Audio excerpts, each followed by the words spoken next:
అనుకున్న కోరిక నెరవేరితే నడుచుకుంటూ వస్తానని మొక్కుకున్నా. నేను అనుకున్న కోరిక నెరవేరింది. సూర్యుడు రాకుండానే బయలుదేరదాం అనుకున్నా.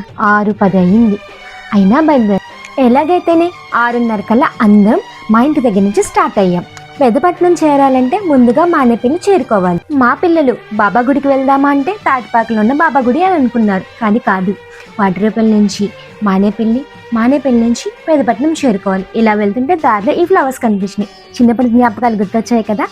భక్తులను ఆశ్చర్యపరిచే యథార్థ సంఘటన ఏంటో నేను మీకు ఇప్పుడు చెప్పిన. పెద్దపట్నం బాబా గారి గుడి దగ్గర అసలు దేవుడంటే నమ్మకం లేని ఒక ఆమె రోజు సాయిబాబా హారతులు, సాయిబాబాకి పూజలు, సాయిబాబాకి సంబంధించిన ఏది ఉత్సవాలు జరిగినా ఆమె చాలా విసుక్కునేదంట. ఒకరోజు తెల్లవారుజామున ఆమె తన ఇంటిని శుభ్రం చేసుకుంటున్నప్పుడు బాబా తన కాళ్ళని నీళ్ళతో శుభ్రం చేసుకుని బాబా ఆ మెట్లు ఎక్కుతూ గుడి లోపలికి వెళ్ళడం ఆమె తన కళ్ళతో చూసిందట.